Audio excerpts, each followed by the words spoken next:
Hi అండి. మనము బంతి మొక్కలు నాటుదాము. ముందుగా కుండీలు రెడీ చేసి పెట్టుకోవాలండి. పాత కుండీనే, మట్టి కూడా పాతదే అండి.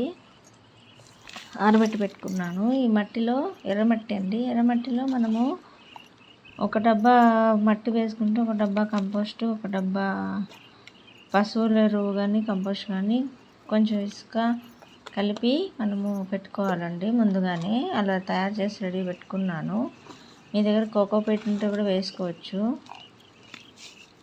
అన్నీ ఒక్కొక్క 1:1:1 రేషియోలో మనం వేసి పెట్టుకోవాలండి. ఇసుక కొద్దిగా వేసుకోవాలి. తర్వాత ఇందులో మనం ఎప్సమ్ సాల్ట్, కొంచెం పశువుల ఎరువు వేసినాము.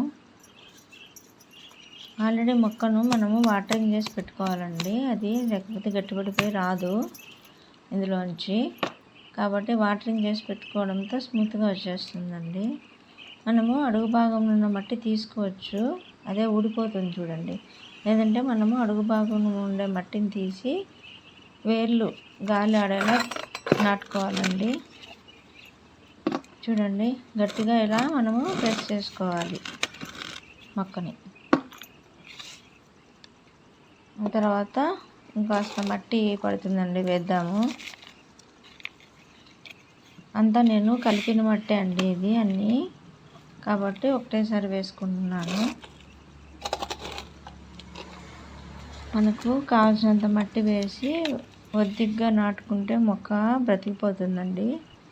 ఇందులో పసుపు కూడా వేసుకోవచ్చు కాస్త, మీరు కావాలంటే. యాంటీబయాటిక్ పని చేస్తుంది పురుగులు లేకుండా. బాయ్ అండి. ఛానల్ని సబ్స్క్రైబ్ చేయండి.